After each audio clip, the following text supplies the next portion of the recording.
I just don't know how you can't rig these attention markets, right? Because the attention is derived from social activity, right? And social impressions, and activity and impressions can be rigged. I take like security and safety very seriously. Like, I think that we should absolutely be concerned about these things. And it concerns me when I see the safety people leaving the AI being like, I'm gonna go move to an island, bye. Imagine if like Mehdi from like SigP and like you and all of the like crypto safety people were all of a sudden like, I'm out. We give up, like, okay? I'm moving to England. Here's the you thing. would be like, holy shit, crypto's cooked. Like we're in a lot of trouble. Hey everyone, I'm Kain Warwick and welcome to Uneasy Money, because what happens on chain never stays on chain. I'm here with my co-hosts, Taylor Monahan, security expert, and Luca Netz, CEO of the Pudgy Penguins Metaverse, Universe, Ultraverse. We are going to dive in 1 minute, but one quick thing before we start. Nothing you hear on Uneasy Money is financial advice. We're just three builders talking about what's happening on chain, and we want you to always do your own research before aping in. You can find all our disclosures at unchainedcrypto.com/uneasymoney. But before we begin, here is a word from our sponsors that make the show possible. The Energy Network is an intelligent, decentralized grid that coordinates smart devices to balance supply and demand. Energy Dollar is the native token of the network from one of Europe's fastest growing energy startups. Follow at Fuse Energy on X to find out more. Multi-Chain Advisors is an emerging technology growth firm that has helped create $50+ billion in enterprise value for 80+ clients over the past 4 years. They're the partner to help navigate markets. Build real traction today at multichainadv.com. If crypto taxes feel overwhelming, you are not alone. That's why Crypto Tax Girl, a team that's been helping crypto investors since 2017, is offering $100 off on one-on-one crypto tax help. To get $100 off your crypto tax services, go to cryptotaxgirl.com/unchained. Again, that's cryptotaxgirl.com/unchained. All right. We're back. So we have a bunch of topics this week, but first we have a little preamble, I guess, because the world is going crazy. So Tay, I don't know, you can take it from here. First of all, Kyle from Multicoin retired or something. I don't know. Maybe he's uploading himself into a computer or something. I don't know exactly what's going on, but he's left crypto. But he took the time to take a couple of pot shots on the way out the door at like Hyperliquid. And I couldn't help himself. He's like, hey guys, I retired. You'll never see me again. But also, by the way, here's some dumb shit that I'm going to say as I'm literally disappearing into the hedge. So Tay, yeah, hit us. What's going on? I don't know. What's going on? I don't know. I think whenever you have these sort of like market shifts, people get weird. I think the world is actually like, it feels like this is like a bigger than just like another bear market though. My biggest like observation has been like the AI turnover. We saw huge number of folks from like XAI leave. The Anthropic guy, he was like the head of their safeguard research, which I assume is like the guy who's in charge of making sure the AI doesn't go insane and kill us all. He wrote this like really scary philosophical letter about his like observations and why he was leaving. He ended the tweet though with this like statement that I kind of relate to, but I'm also like, I'm terrified. He just said, anyways, I'll be moving back to the UK and letting myself become invisible for a period of time. And okay, buddy, thanks. So like, the safety people are losing their minds, right? And I feel like, so there was a long X article that I read yesterday from this guy that was like, hey, I know all of the normies out there. He's like, this is like, he runs an AI startup. And he said, I've been working in AI for like 5 years, right? He's like, all of my normie friends are like, I tried ChatGPT. It's fine. Like, I'm okay. I'm a lawyer. It'll be fine. And he was like, this feels a little bit like the first 2 weeks in Feb in 2020, where like people are, and you know, it's interesting, right? Because like, who is the most connected to these like zeitgeist changes? It's always crypto people, because we're fucking insane, right? The crypto people are lunatics, and they're so obsessively weirdly into like whatever weird stuff is going on, even outside of crypto, that like we were probably in December, it feels like we hit this like weird Cambrian explosion of like crypto people doing weird AI stuff. Anyway, so this guy's like, it feels like early COVID. And for those of us who were in crypto, early COVID on crypto Twitter, when crypto Twitter still existed before it was killed, people were like, this is bad. I remember walking around and saying to people in like real life, like, we are fucked. This is going to be an absolute catastrophe. This is in Feb. In Feb, first week of Feb, we sent everyone home. Yeah. We're working from home now. Good luck, guys. We'll see. We'll figure it out later. Like literally, like we just sent everyone home, like first week of Feb, and then we watched this all play out. And this guy is like, this feels like something like that, where there are people who are kind of canaries in the coal mine who are like, shit's getting weird. And we're about to kind of, and it's funny. So I had dinner with a good friend of mine who was in crypto for a long time. He was our CTO at Synthetics in 2018. He's been out of crypto. He's been out of everything, on like talking about people like disappearing. He lives in Lisbon. Hangs out and like surfs and stuff, right? And I was like, how much have you been paying attention to this stuff? And he's like, not much at all. And I was like, dude, like, wow, you are about to be hit by a tsunami, and you're just like paddling around being like, this is fun. And so it does feel like we are in this transitional moment, and like something happened, like Opus 4.6 and Codex 5.3. Codex 5.3 is the wildest shit I've ever seen. Like, it is wild. It is so much smarter than me that I'm like becoming deferential to it. I find myself being like, oh, thank you for not killing me right now. I appreciate that. Thank you. So, yeah. Be nice to your AI, Kain. Like, it's coming for you. I used to be kind of a dick. I'm like, God, you fucking idiot. Like, stop doing dumb shit. And now I'm like, thank you for doing smart things. I really appreciate it. A for effort. Yeah, I know, right? I know. I'm definitely going to be turned into paper clips for sure. Okay, let's get into the first segment. BlackRock picks Uniswap rails on Ethereum for its BUIDL fund, which I hate that name so much, but here we are.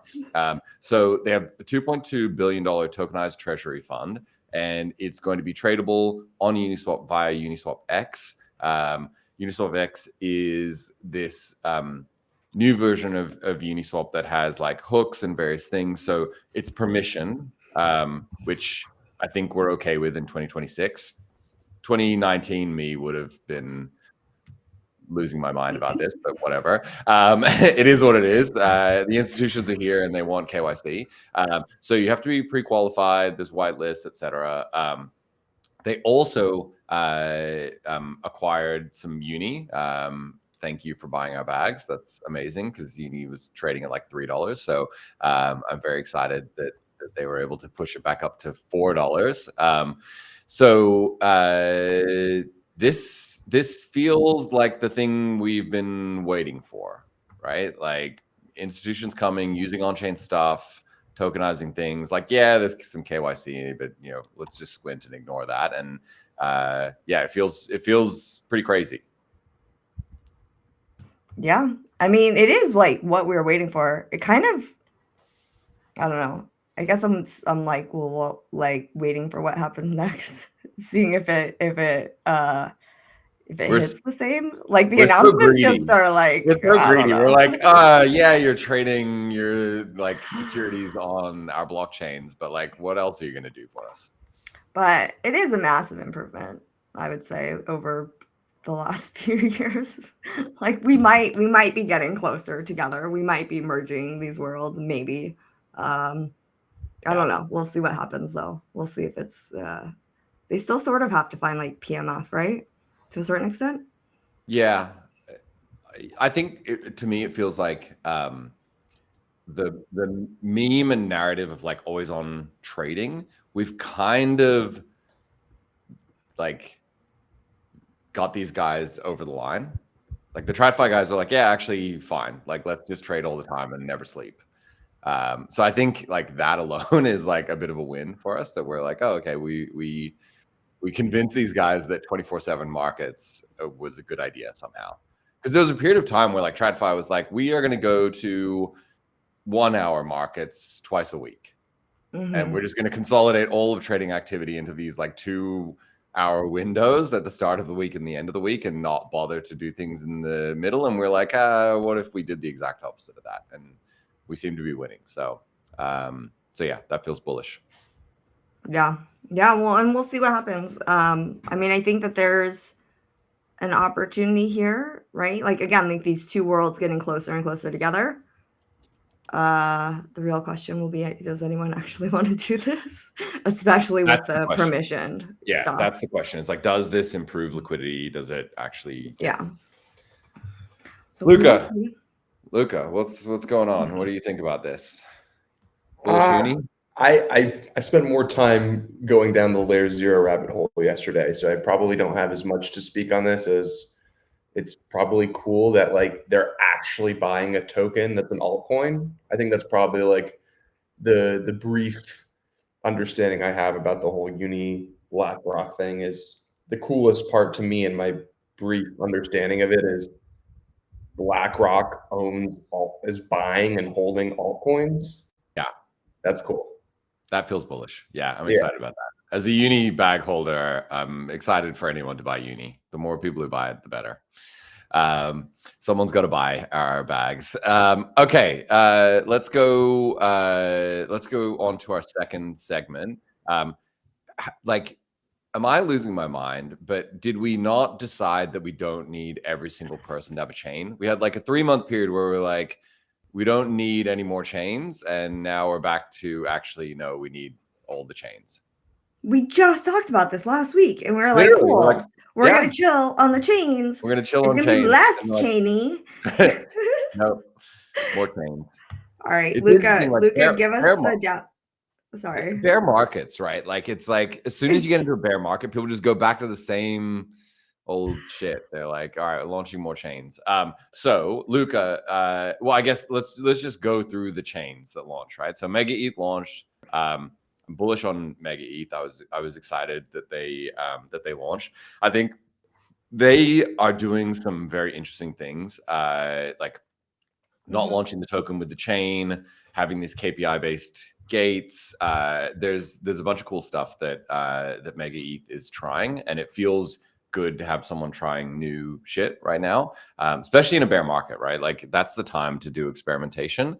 But probably and then, you know, Robinhood launched a chain on Arbitrum, which is also interesting. Going to be interesting to see how they, like, speaking of, you know, chain pilling, TradFi, right? Like, it feels like we've definitely got all of the like big retail facing TradFi apps to like go all in on chains. They need to have chains. So I feel like that's, again, a win. Too many chains, but here we are. So the most interesting one yesterday for me, though, was maybe LayerZero. So Luca, if you went down that rabbit hole, give us the debrief. What's going on with LayerZero? Yeah, the layman's explanation, because I can only explain because it's very tech heavy. So Kain, maybe you get into the minutia as, you know, in layman's terms, it's probably one of the greatest technological advancements from a, you know, EVM ZK perspective, right? Like, I think for those who are not familiar with LayerZero is basically the interoperability protocol that basically allows any and all cross-chain, you know, movements to happen. If something's cross-chain, there's a 90% chance it's probably being powered by LayerZero. I know they've pretty much had, you know, huge market share either via Stargate or actual LayerZero protocol. But nonetheless, they've been working on this for the last 2.5 years. The thought process for them was like, look, you know, if if we're going to do certain things. I remember speaking to Brian a year ago, and he was kind of constrained in terms of certain ambitions that he had around certain builds. He was kind of alluding to that he was working in this direction, but obviously he didn't share anything at the time. But basically, the most performant blockchain that requires the most menial or the most basic hardware to kind of process and run. Basically, it was running on a Raspberry Pi. Raspberry Pi, which is super impressive. Right.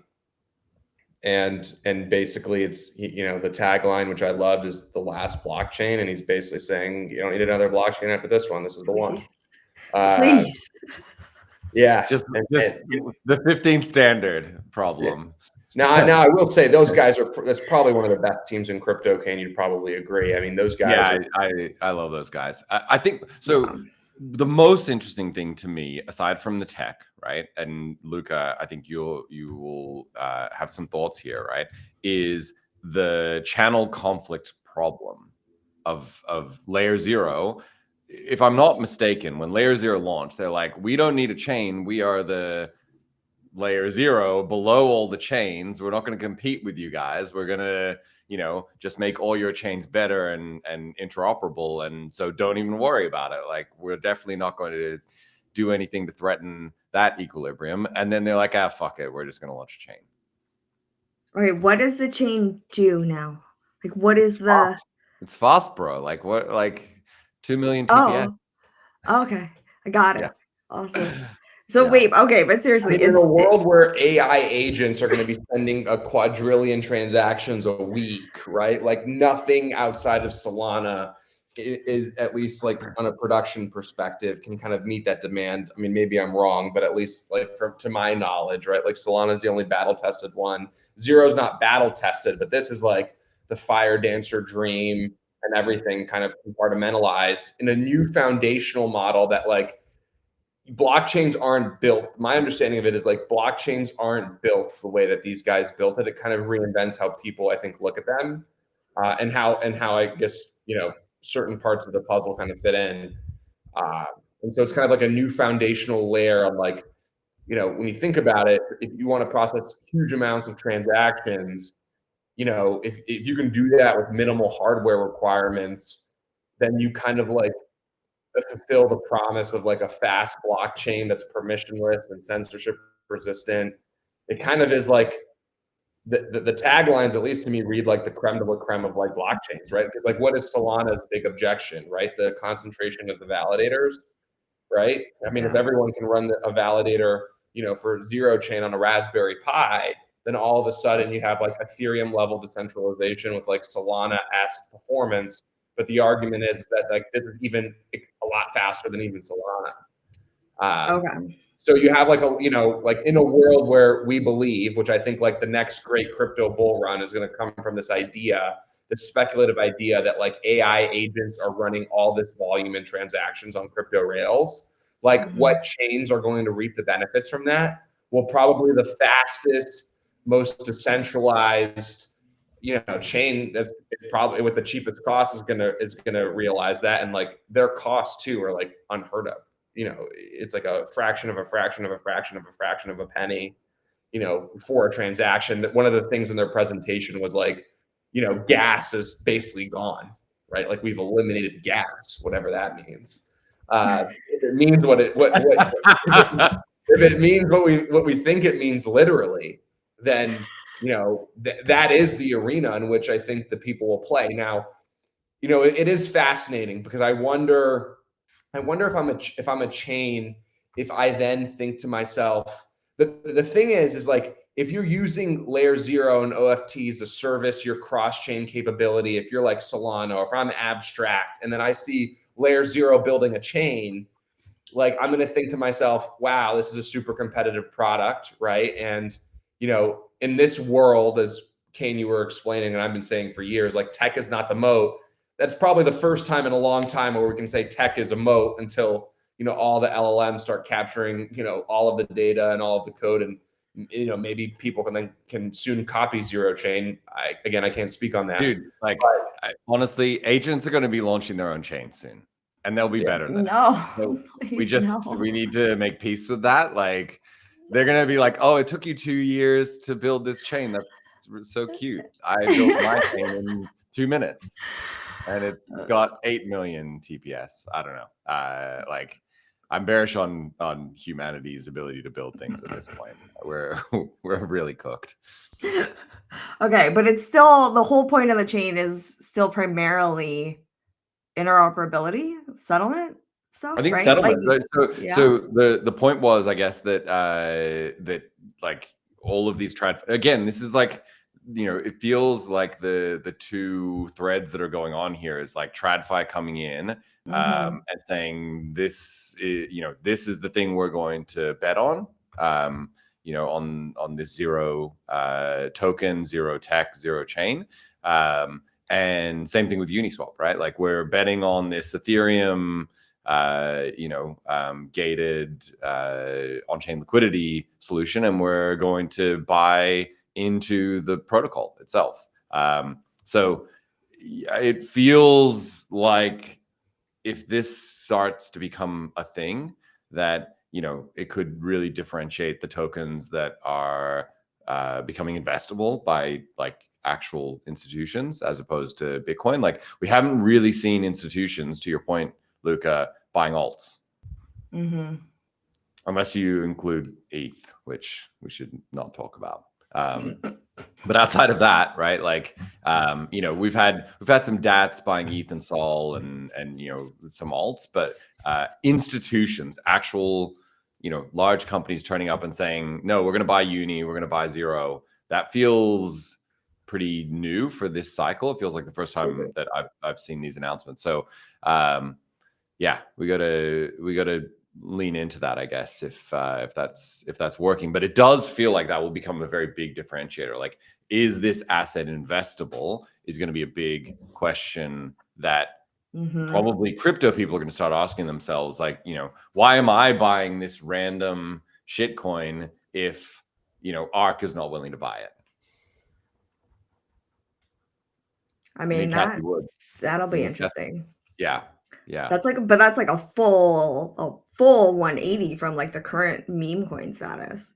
Totally. Right. And we're gonna go back to the technicals and the foundations and see what if we can actually like build new value. I had a podcast yesterday, and it was this like OG DeFi guy that started asking me questions about like, how tokens work, right? And like why they work the way they do. And it forced me to really kind of rethink my position on tokens in 2026. And my hot take is that in DeFi Summer, like that whole period, we figured out ways to create token sinks. Like, token sinks were the thing. You had to find a way to get people to hold a token. This cycle has been the memification and perpification of everything. No one holds anything. No one holds tokens. No one wants to hold tokens.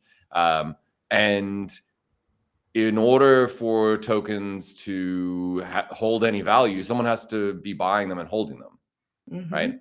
If everyone is just selling them and it's this, very short-term trade, then it's just not going to work. So my hot take is that seeing things like this, Citadel buying Zero is a token sink.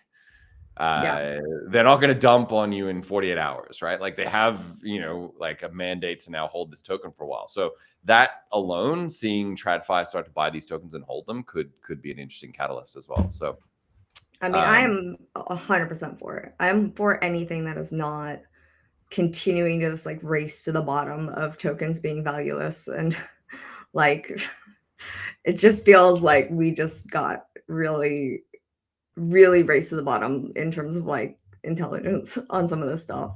Yeah. And I don't know. I think like attention, like the meminess and like the attention, like I think that's a huge part of it. We just like, once again, like crypto does, we just took it way too far. Like way too far. We're like, nothing has any value. Nothing matters. The tagline of crypto is like, you think that you've taken something too far. Well, hold my beer, because literally, I will take it. And, it is funny, right? Like, what ended up happening was, and, why do we take things too far? Because we have a vested interest in taking it too far. Something starts working and we're like, oh, okay, how can I like take this to its like logical conclusion, right? Yeah. And so this false equivocation of like everything is meaningless, nothing has value, everything is just a short-term trade. There's no difference between like, you know, a dog with hat and uni. They're the same thing. They're just like a random trade. They're a random cryptographic thing that you can sell and buy and trade, right? Like they have no there's no distinction between those two things. It really hollowed us out, right? Like it created, and part of that was, you know, regulatory, et cetera. There were a whole bunch of reasons for that. But I think if we get back to a world where we go, no, there is a difference between Pepe and Uniswap, right? And it doesn't mean Pepe is bad, but Uni, the token, has some intrinsic utility and value for reasons, and people want to hold it. And look at some of the people who are holding it, right? Like back in the day, we used to point at crypto VCs and be like, Andreessen's holding Uni, like get excited, right? I feel like Citadel, you know, they might be evil, but they're probably going to be an even better holder than Andreessen. But all right, before we continue, here's a word from the sponsors that make this show possible. The world is about to see one of the largest infrastructure shifts of the century. New technologies are using more energy than ever before, but our legacy grids can't supply the demand, and we are barreling towards a global bottleneck. So Fuse is rebuilding it. The energy network is an intelligent, decentralized grid that coordinates smart devices to balance supply and demand. The network harmonizes existing infrastructure, increases grid capacity, and unlocks low-cost, clean energy. Energy Dollar is the native token of the network. The more electricity the world needs, the higher the demand for the energy network. The value of energy dollars may fluctuate. From one of Europe's fastest-growing energy startups. Follow @Fuse Energy on X to find out more. Multi-Chain Advisors is an emerging technology growth firm that has helped create over $50 billion in enterprise value for more than 80 clients, like Pith, MoonPay Commerce, and Wormhole. They've worked with some of the largest and most impactful companies in the space. They're the partner you want when you're navigating markets and trying to break out from the noise. They help navigate TGEs, go-to-market, BD, and partnerships, capital markets advisory, PR, media placements, KOL activations, and more, driving execution from launch to scale. Their results are measurable. To learn more and start building real traction today, visit multichainadv.com. If you're looking for help with crypto taxes, Crypto Tax Girl is offering $100 off for Unchained listeners. They provide personalized crypto tax reports and returns, and spots before April 15th are limited. Go to cryptotaxgirl.com/unchained to save $100. Once again, the link is cryptotaxgirl.com/unchained. All right, we are back. So betting on mindshare. We've talked a lot about Kaito over the last 6 months, the Kaito attention meta. This is a slight different take. You know, Kaito, because they were cut off from the X API, they've had to kind of pivot towards these different approaches. And so there's a partnership between Polymarket and Kaito to launch attention markets starting in March that will let users wager on social media mindshare and sentiment. So Kaito is going to aggregate data from X, TikTok, and Instagram. I thought they got cut off from X. I don't know how they're going to pull that off, but we'll see. Nikita's probably looking into all of the API deals that they've got right now. So Polymarket processed $8 billion in volume in January, which was up 44%, which feels crazy. Like, so, you know, historically the meme with Polymarket has been like, oh, it's just like an election thing, and it you know, gets big for the election and then it dies off.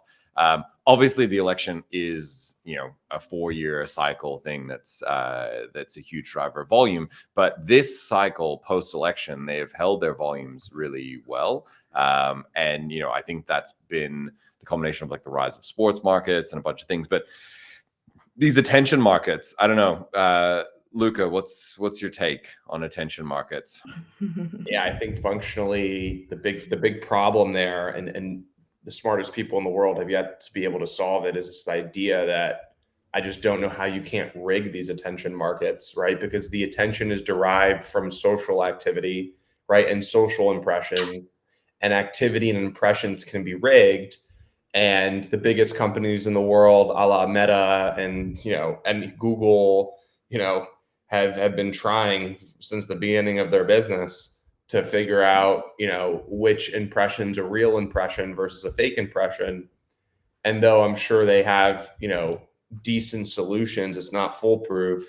And I think when you're just like hyper financializing, attention without, some $1 trillion intermediary like validating that, I think it's just going to get a little messy. I think it can be a little messy. So in that respect, I think it's interesting. The Kaito team's incredibly bright, like super excited for them to, try to innovate here. But, functionally, I'm worried that the attention can be rigged too easily. And even the Kaito product, just speaking directly to the Kaito product, one of the big problems with the Kaito product was that the bots were farming the apps, and, you couldn't, you were able to rig that system to a certain extent, and that ultimately hurt a lot of crypto Twitter's feed. So I think functionally, it's a little bit of a bigger problem than I think.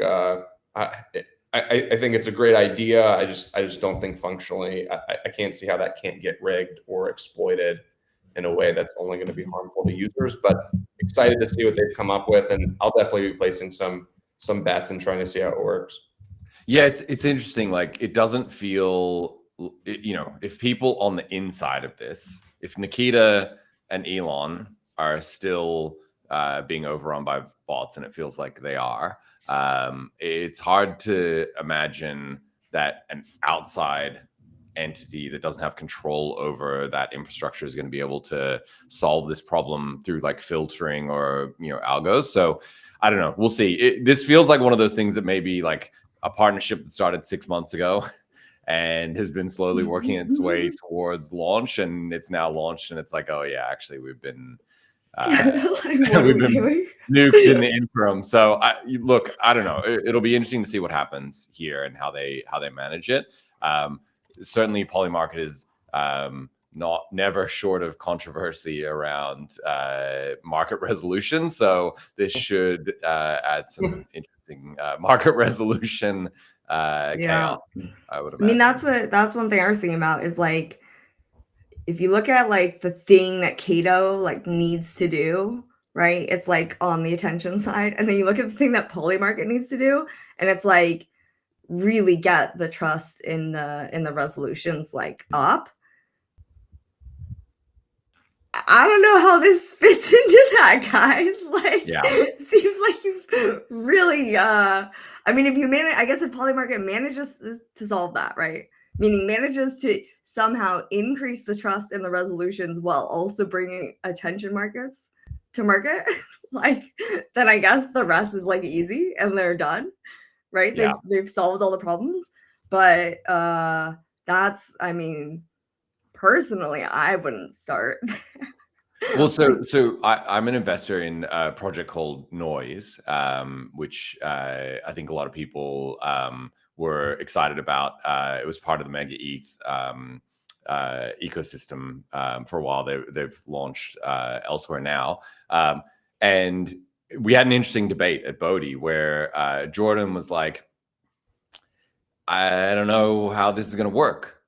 And I was like, you're overthinking it. Like, it's attention. It doesn't matter. Like, don't even worry about it. And he was like, what do you mean don't even worry about it? Like, the entire thesis of the thing is that you can measure attention somehow and it won't be gameable. I'm like, don't, like, it's fine, bro. Don't even think about that part of it. Just that's the whole thing. And he was like, you are so retarded. I don't know how to deal with you. He's like, how am I investing money with you? And I'm like, it's just people are excited about it. You just roll with it. So I mean, yeah. Let's see what happens. Anyway, I won. I'm here for it. We invested in noise. So But was that a win, Kain? yes. It's always a win if I get my way. Doesn't matter if I lose money.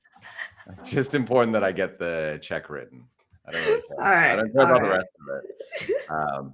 They let me write like 2 checks a year, so that was one of them. All right, cool. Base has pivoted away from Farcaster social within the Base app. I thought this was really like Base and in particular Jesse. He is Jesse is so adamant about their attention to what people want, whilst also trying to balance this, not being driven by like the current meta.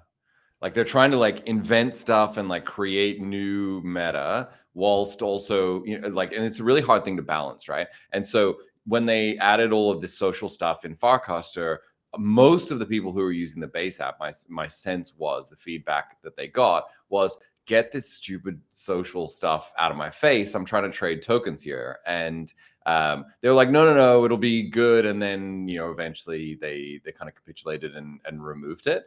And they're really now kind of focusing this Base, the Base app as a trading app, as a trading first experience. And they're tweaking a few other things like removing these creator rewards, and just trying to dial in on what is working for them, which seems to be the trading part of the app.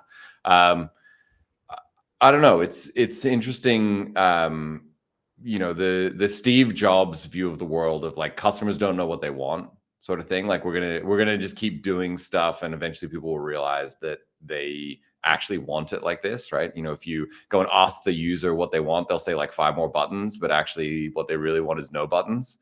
They just want a piece of glass. They just don't know it yet. So there's a really interesting product development angle here of like kind of capitulating to just traders. It feels like obviously Base and Coinbase have such good distribution, they can get away with building a pure trading app, but it does feel like a bit of a missed opportunity to me for them to kind of lean into some of the things that were less obvious that they were trying to kind of move into existence. So I don't know. Markets are marketing. I agree with your take. Honestly, it seems like a very safe bet, right? Pivoting it into something safe versus, what I think Jesse was going for was super ambitious. All of the CT peanut gallery were calling him a loser and everything. And, I guess you at Brian Armstrong enough times, you'll pivot. But I'm going to be honest, like, did I think the execution of what they were going for was done right? No. Do I think they were pulling on the right thread? And was the swing that they were trying to take, a big enough swing that it was worth pulling that thread, even if it, required maybe, getting a couple paper cuts on the way? Yes. I think this is like a really safe concession to just try to go and launch a 20 biller Base L2 coin without like causing a ruckus from now until then. But I've said this for a while, like really studying blockchains when we were, building early days of abstract. I was just watching what everyone was doing. The operational excellence and like the team over there at Base is really bar none. I'd probably say the only team that I've met that I think, works and interfaces the way that they do on a blockchain side is Solana. But those Base guys, you can tell they really are taking the first principles, foundational, layers of like what it is to build a Silicon Valley tech company, and they're trying to apply it here. This just seems to me like, dude, you guys should just buy Axiom. If this is the direction you're going, just buy the next. Because the one thing Coinbase has never been good at is they've never had taste, and they're not good product guys. And I think anyone at Coinbase, if you were to criticize them, you'd have to say that that's the criticism, right? There's some operational things that I think too, but building a trading app, it's just like, you bought Echo, just go buy Axiom, because you guys building a trading app, I don't think is going to end up very well, because I just don't think they did hire one guy though. I remember Peter, who's our chief design guy. So this might be wrong, but the base that I know has no taste. But they did hire, I think, one of like the great front end designers in the world recently, who Peter said, for the first time, they're like, oh yeah, if this guy actually does what he's known for doing, they might actually have a shot. But I don't know. I just think this is a very safe, obvious, like very complacent bet, where I feel like what they've been building for the last couple of years, though everybody and their mom was talking shit about it, I thought was super ambitious. And I felt agreed. And I think that's the thing. Like, Jesse caught a bunch of shit, but he clearly had a mandate, right, to do some weird stuff, try things.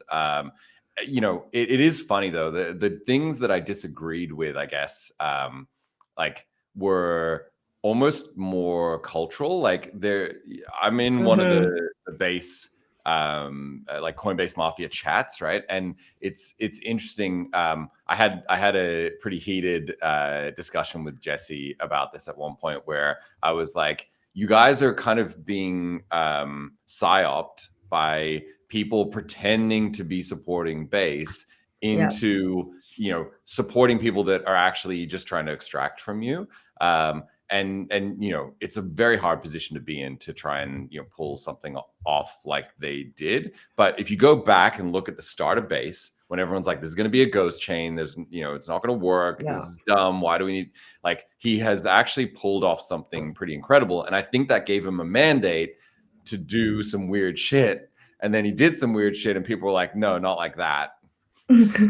Not that weird shit. Don't do that stuff. And now it feels like it's kind of been reeled in a little bit. It's gone a bit more conservative, which I think, to your point, Luca, is a bit of a loss, right? Like, if anyone was going to do weird shit and pull it off, even like Farcaster, we talked about Farcaster, like they tried to do some crazy shit and it didn't work, and they had a lot of resources, but they're not Coinbase. They don't have that level of distribution, right? Like, they're ex Coinbase, but like Jesse has a level of distribution and attention and market power that it feels a bit weird to just kind of capitulate and go, oh, we're just going to build a trading app now, another trading app. Yeah, I agree. And I wonder how much is just like sort of like the amount of time that's passed and the financials behind it. I don't know how Coinbase breaks down their like their org structure and the financials, but they are a public company. They do have to like consider these things. They have to make money. Yeah. I mean, base is making money. Like, I think irrespective of trading, obviously trading has, and this is part, I've talked a lot about this, right? Like the hybridization of centralized exchanges, moving away from a database to on-chain. Coinbase and Base and Jesse and Brian have been pushing this now for 4 years, right? Like they were one of the earliest ones. Basically, Binance and them were like, we're going to start a chain, bro, and we're going to have wallets, and it's going to be really cool, and we're not going to just sit in our little walled garden database anymore. And probably there's some element of like they're victims of their own success, because Base was just started throwing off cash. Yeah. And it wasn't coming from the Farcaster social side. It was coming from trading, right? And so you can imagine there's someone sitting there in Coinbase going, hey, our Q3 numbers, like we need to pump these things. So let's really lean into this trading thing. And it is hard. It's hard to kind of balance this giant incumbent that is transitioning on chain and figuring out the kind of constraints around being also a public company that has to make money. Yeah And I think you get a little bit of leeway for a little bit. You're going to do this experimental thing, you're going to watch the market, you're going to learn what the market wants, but I think after a certain amount of time, it becomes pretty clear where the revenue is coming from, and two, you do start having to like answer like what, if you're and you can't sort of speak out both sides of your mouth. If Jesse's running around Twitter doing this and in their whatever their quarterly get on the phone and talk to shareholders, they're talking about something else. Yeah. At some point you do have to If you're making $20 million a month or whatever it is, right, from sequencer fees, all of a sudden someone somewhere in Coinbase is going to be like, don't break this, right? Like you have to become more conservative, and so like you sort of become a victim of your own success a little bit. I think that's kind of happened to Jesse, where it's like, dial it back, bro. Like we need to, and maybe he would say that's wrong. This is just the right thing to lean into, and it's where product market fit is coming from. But it does feel like, hopefully in the bear market, as people's scrutiny goes down a little bit, they will still have more leeway to like try stuff, because I think honestly, if anyone is going to pull off doing some weird shit and memeing it into existence, right, like social stuff and various things, it's going to be base.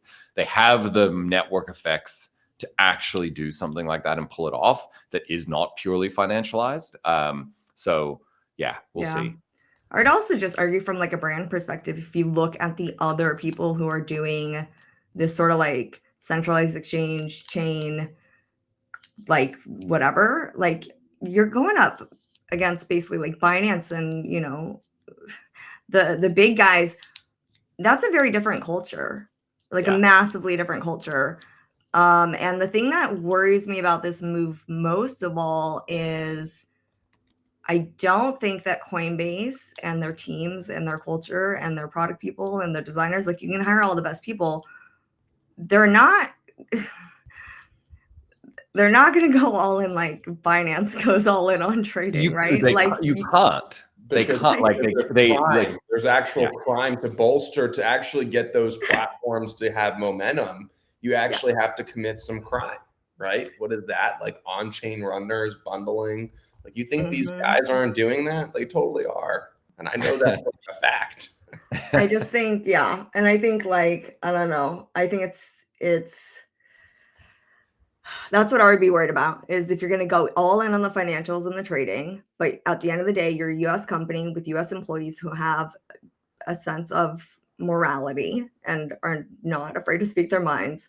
You're not going to be doing some of the same things that the guys that are out of Asia are doing. And it's not just like literal crime. It's just the way of, it's just like being willing to do anything to make it work, right? Like, and like Binance does not apologize for pushing shit coins on their users. They never have, and they never will. And nobody ever goes to Binance and is like, why are you pushing shit coins on your users from emerging economy? Nobody asks that, right?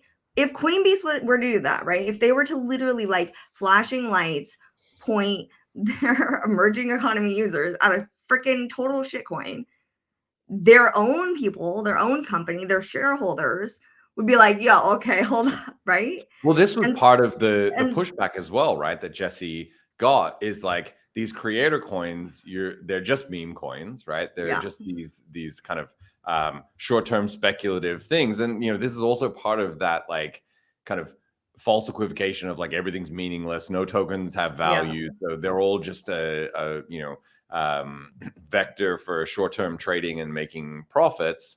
So like, don't even worry about it. There's an argument that Jesse's kind of attention coins and creator coins were actually worse than meme coins from that perspective. Like they were designed to be even more ephemeral, right? And you can squint at it and try and like, jump through intellectual hoops to justify why it's like not that, but it was kind of that, right? And so I think, but it was in a much prettier packaging that the US market could definitely morally get behind and feel good about, even if they were wrong, right? And I think that, I don't know, we'll see how this plays out. I agree with Luca. It feels very safe, and it's kind of it's a bit disappointing, because even if you're going to go even like broader DeFi, right? Like like just trading, like pure trading. If it was like, hey, the original vision of the Coinbase app was like making all of DeFi on base accessible, right? Not pure trading, right? It was, and it's always had social stuff. They've always had their, like, the regional, like, Toshi app had, like, the messages. And, it always ends badly. But, like, that's besides the point, right? It's always been a bit different. They've always been pushing on that end. And to just sort of it feels like a little bit like to just sort of like be like, well, we tried it and we're like done. Like that was wrong. It's a bit like, oh, okay, like that sucks. Yeah. Even if they're right in the end, like it's still, I don't know. I prefer my crypto with a little bit of illogical social. Yeah, there has to be stuff. some random shit in there, right? Like, Okay. I mean, look, to be totally honest, it doesn't really matter because AI is going to wipe us all out pretty soon.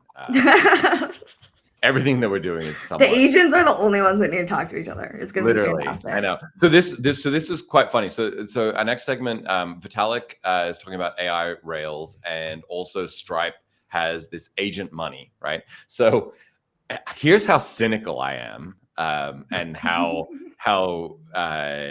like I just don't believe anything. So I saw that post. It came up a bunch of times. People were like, oh, Stripe's doing this like agent payments thing. And I read the first tweet in the thread, and I was like, man, like we're so cooked. Like this is not even a crypto thing. They've just made like the Stripe rails accessible to agents, and agents are going to be doing like some weird centralized Stripe thing. I wake up this morning and I'm reading the briefing doc, and I'm like, wait, this is actually crypto? Like it was kind of weird, because if you look at that first tweet, it doesn't say anything about crypto, doesn't say anything about stable coins, doesn't say anything about anything. And so I just skipped over it, and completely like had the most like brainless take on that thing, to the point where I didn't even read the second tweet. How little attention do you have where you're like, don't even read the second tweet? So Vitalik has push back on this race to AGI. Good luck, dude. Honestly, like we're not winning this race. Talking about people outside of a system trying to impact the system, like the safety people inside of these teams are like losing their minds. I don't think even Vitalik has a chance of slowing this down. But saying Ethereum should provide guardrails, not acceleration, privacy, verification, decentralization, et cetera, and like it feels like a very Vitalik take, very aspirational. I don't know how much impact, honestly, Ethereum is going to have in this process. To be totally honest, as someone who is like very immersed in it right now. But this is kind of an interesting point, this idea of like local LLMs versus cloud-based LLMs. So maybe it's worth digging into that for a second. So I set up a new Mac and threw a bunch of RAM at this, and I started running Kimi 2.5 locally, and it's pretty good. Like it's pretty good. It's I think, if you were cost conscious, I mean, there's an investment in the machine, right? It's a $20,000 machine to run this thing well, right? So that's the first problem. It's 512 gigs of RAM. Jesus, I didn't realize it was that expensive though. I mean, sorry, 15 grand US, right? Sorry, I'm talking Australian dollars because I was okay, still, that's a lot of money. Real world. But yeah, it's a lot of money, right? So, but I was like, I want to get the max spec machine so I can see like how far can I push this, because a lot of the distilled models are a bit brain damaged, right? So I threw everything at it, and it's pretty good. Like it is not Opus 4.5 or even like 4.1 level. I would say it's a little bit stupider than that.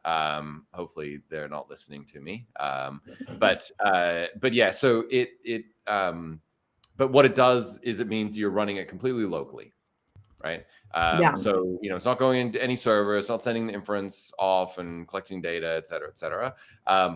Like the problem is that running local models, if you are at all reliant, which you will be, right, on cloud models, the ship sailed on that, is my hot take. And so like the idea that the local model is preventing me, maybe I can run it on some stuff that I don't want to get in the cloud, but like I've got ClaudeBot running on the same machine that is using Opus 4.6, so it doesn't really matter, right?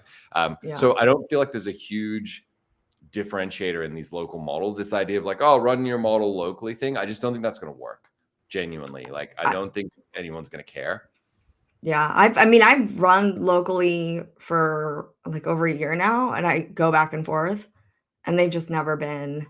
And that's the reason I've never invested in like a bigger, badder machine. Is like I just feel like it was a huge. Like I just always would end up when I really wanted to like get into stuff, I would end up this back is in the not cloud. quite- yeah. Because So I do, and I have a lot of data where I can't like. It's not that I couldn't, like I could, but it's like there's some deep ass intel I don't want in the cloud, right? fair. And it's like, and again, it hasn't. I keep an eye on it. I mean, it sounds like it's getting better, but You mean I do Kimi think, 2.5 is like Opus? Yeah. Like probably I would say it's as smart as, my sense is it's about as smart as like Sonnet, which okay, so Sonnet's it's getting, yeah, it's getting better. It's getting better. So, but I think there's two trajectories here. Like on one hand, if these models are getting smarter, there is a point where arguably for like everyday tasks, you hit some kind of diminishing returns. Yep. Like, and arguably, and I don't know this, right? But like, let's say it's 6 months from now, and I can run a local model that's as smart as Codex 5.3 is now. Am I going to be satisfied with that? Like, No, because like, the cloud is no, so of better. course not. Of course, I'm not going to be satisfied with that because I've got Codex 6 that is Yeah. like, I don't even know what it'll be doing. I shudder to think, but it'll be doing some stuff, right? And so there's almost no way as these things accelerate that you will be able to keep up. And that just it feels like the local model thing is just not going to be able to keep up. And there's just no way that it works. I also feel like it's splitting your. Okay, so if we want to talk about like how do we make these things not destroy humanity and right the long tail of safety concerns that people have, I feel like the it's local is just like a complete cop out. And I think that local in some ways is scarier, honestly. Like, that too. the one thing that I think is good is that it is still extremely difficult to train a new model, right? Like there are a lot of research in the same way that like you need some crazy shit to build a nuclear weapon. Yeah. Like you can't just turn up and start doing it. It's there's some like resource constraint issues in building a nuclear weapon. You can't just build your own model, right? Like the resources are too constrained. So it's not like some crack teenager is going to like generate AGI in their basement. They're just going to use the cloud. Yeah. Like everyone else. So I don't know, like and this is like, for those who know me, like I take like security and safety very seriously. Like I think that we should absolutely be concerned about these things. And it concerns me when I see the safety people leaving the AI being like, I'm going to go move to an island. Bye. Like that concerns me. Imagine if like Mehdi from like SigP and like you and all of the like crypto safety people were all of a sudden like, I'm out. We give up. Like, okay. I'm moving to England. Here's the you would thing. be like, holy shit, crypto's cooked. Like we're in a lot of trouble. Yes. Okay. However, you cannot. It does not work to just like stomp your foot and be like, stop it, slow down. Like no. Like there's so much value on the table. There's so much innovation happening. It's happening. Your choice is whether you like stopping, slowing down is not an option. So it's like, do you want to freaking run full sprint ahead while also trying to make it safer and responding to the active threats and responding very, very, very quickly to like the new innovative ways the AI is screwing us, right? Or do you want to like, scream about it and not, and then be very upset when people don't stop? There's like some throwbacks to like DeFi Summer, right? When like people were just YOLO doing the craziest shit, and it was like, I don't have time to audit this contract. Yeah, I need and the people, including myself, who yelled like, don't test in prod, right? Don't test in prod, guys, please stop. Turns out that was like objectively the worst way to handle it, because if we had been like, if we'd sort of accepted that the testing and prod was going to happen, and thank goodness we did have like enough sort of like diversity in the attitudes. If you accept that, then you're like, okay, what do we do? And it's like, okay, you speed run monitoring, you speed run circuit breakers, you speed run reactions, you speed Telling run people like to these stop iterative doing stuff things. doesn't work. It right? doesn't Like, work. Can you guys It stop doesn't. deploying unaudited contracts on mainnet? Like, no, it's No. permissionless. Exactly. No, we're not going to stop doing that. Like, shut up. And it also, when you're so sort of like, I just feel like it creates this gap between sort of like reality and the people who are like super aware of how that reality is going to play out. Like they're right. Like they're like, you throw a bunch of shit at the wall. Bad things are going to happen. They're not wrong. However, if we want less bad things to happen, we got to figure out a way to like have both, right? You need like a pragmatic approach to security, not like a, yeah. And the people who are like knowledgeable and obsessed about the safety and the security of these things, they have to understand sort of like the current state right now, which means that they have to be part of it, right? They have to be sitting there, which is why people like Sam, CZ-san, right? Like when Sam was like his experience with like the test and prod generation was very different than mine because he was like right freaking there. Yeah. And that's what sort of put him in a position to have major impact, right? And like prevent hundreds of millions of dollars from being lost. Yeah, build rapport with like, he was in groups that I was in and people were like about to deploy something to prod and he's like, let me just have a quick look at this before you do it, right? As opposed to someone who's like, don't do this. And it's like, kick them out of the group. Get them out of here. I don't want to hear this. So, exactly. And so that's my recommendation for people is like, it's not that you're wrong. It's not that you're giving up. It's that there's just too much value on the table and people are going to do this. And your choice as a person who has concerns is to like sit with them in the room and really go hard on these like what can you have an impact on right now? What can we respond to right now? And actually move really fast on those things, right? If ChatGPT is telling someone to commit suicide, fix that right freaking now, right? Don't go sit in your silo though for 6 months and then come back on the next model. Like, no, fix it right now. Find a solution. We've analyzed the data and it's like it's fine, right? So yeah. So that's and then I think it's not. By the way, it doesn't like solve the world's problems, but it's at this point in time with the rapid clip of innovation, it's the only way to go about it. And which is why like hold on to your butts. It feels a bit scary that these guys are all kind of rage quitting. Yeah. From like, because it's like, did they try this or did they not try? Like, we don't really. The guy who's like, I'm going to write poetry. Like, he didn't really explain. Obviously, he's under like massive NDAs, and they would shoot him or something if he talked about what was actually going on in there. But I think the thing for me that is the most interesting about all of this right now and the acceleration is the largest constraint on innovation in the world, except for maybe like free power, right, is software. And if these agents start making software non-constrained by human slowness, right, and they start to accelerate how quickly software can recursively self-improve, and like Opus 4.6 and Codex, they're using the tools to build the tools, right?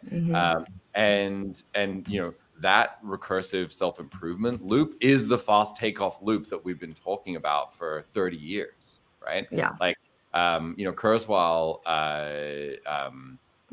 like the singularity is nearer. If you haven't read it, it's worth reading. It's out of date. It was 6 months ago. And like the things that he's saying in there are like quaint, right? But the funny thing is that, he wrote The Singularity is Near in like 2006 or something, right? So it's been 20 years. 20 years later, the book is like just victory laps, right? It's like nailed it, like all of this stuff. And he's like, we have 4 years, like 2030, like 4 years. We're in the fast takeoff. And the most interesting thing is if you look at the curve, right, it looks flat. to most people, it looks flat. You have to be really close to it to see that it's actually just, there's a little gap now between the like y-axis, and that gap is accelerating, and it's still small, but it's just going to go parabolic soon. And when it does, you know, like a new model might take a day. Like if each iteration of the new model takes a day, right? Because, you know, they improve the efficiency of training and fine tuning, and like all of these different inputs into the process that's constraining it, like sleep, humans sleeping, like it's going to be wild. It's going to be absolutely wild. So, and that's why the humans are like the ones that know the most, right? They're freaking out, and they're like, we have to stop. But I'm like, I'm here to tell you guys. They're inside these labs seeing this, like the people that are closest to the curve, that are watching it as closely as anyone can, that are inside the machine, are like, this thing is really detaching from and they're not wrong. I want to emphasize this. They're not wrong. Like, I was also right. I'm like, you testing prod, you all get hacked. You all got hacked. Okay? Always. It was like so obvious, right? It doesn't do any good though. It doesn't, like, right? The most value I had during that early DeFi summer was that realization that, like, wait, hold on, yelling from the outside about them being hacked, like, because ultimately then I'm still sitting in the boat with you guys because I'm part of DeFi summer as well. So I'm like, stop it, you're gonna get hacked, please be safer, audit your stuff, risk, guys, right? But then when it happens, I'm still sitting there with you. I still have to deal with it. It's still my industry, right? So it doesn't matter that I was right, unfortunately. No, it doesn't. That's exactly. I still am in the same shithole. That's the pragmatism, right? Of like, if someone is building a nuclear weapon right next to you, and you're like, "Can you please stop that?" And they're like, "No, thank you. I'm going to keep going." Like, you can decide to keep shouting louder and louder at them, or you can be like, "Can we at least put it in a box, bro? Like, can we at least like stop it from killing everyone when it blows up?" Yes, exactly. And so that's what I think, that's the only sane approach right now for the AI. Otherwise, because it's also not a good idea to just let the people test and prod. Like, that's everyone's right, guys, but everyone's right. So the interesting thing about this though is like, it feels at the moment, and this is a little bit how COVID felt, early COVID, right? It feels like the start of a movie. You're like you're sitting there, and like there's a few people that are like, hey, there's like a weird egg in that field. Like, should we be worried about and it's like an alien that's about to fucking hatch and like take over the world, right? And it's like, you're kind of looking at it and you're like, maybe it's fine. But it feels uneasy. There's this like feeling of unease, right? Like disquiet at the moment. And then you start looking around, you're like, what are the things in this horror movie or whatever? Like, what are the like, you know, kind of little things that get dropped in that go, oh, that was the thing that was going to be it, right? And it's funny because you look at payments and everyone's like super excited about agents paying each other. And X402, which allows agents to pay each other. And I look at this genuinely and I go, this feels like one of those things where like in the movie of the world is taken over by agents, giving them money, giving them the ability. That's great. Like, everything's going to be fine. Like, we've just allowed them to pay for things because one of the things is, right, one of the things people have been worried about is, okay, if agents are smarter than people, they'll be able to trick people into doing things for them. But if you give them money, they don't need to trick you. They're just going to bribe people into doing things. And we know that works really well. They like, they're going to have their own version of Tornado Cash. They're going to have private payments. Like, it's going to be wild. And they're going to be buying, and selling humans. So it's going to be, I mean, it's going to be completely insane. Like, it is. There are so many different ways it could go wrong. I think that there's a lot of like really obvious ways that we can probably get our hands around. I think there's a lot of not so obvious ways that will become obvious. And my hope is that if everyone stays sort of really in tune and in touch and aware, that you build up the muscles. And so every new bad thing that, right, you start going off the rails and you're like right there ready to correct it. And you're prepared, you have the processes, you have the mindset to correct it, rather than again, like going back to the silo for 6 months, right? Like there's the safety team back there in the other room, and the safety team's like, I hope you check with us. And it's like the train's going off the rails right now. No, the safety guys, the people who are right there, you know, they need to be there. So yeah, payments are going to get interesting. I mean, I hope the rails at least help with like the issues that we're seeing right now with like MetaMask, not the agents getting super confused by MetaMask, right? Yeah. And hopefully the rails will, I don't know, I think there's an opportunity for it to unlock a lot of new efficient things that are just sort of like blocked right now, and especially like business model wise, right? Because right now you still have to like convince a human that they need this, which creates a bunch of weird structures.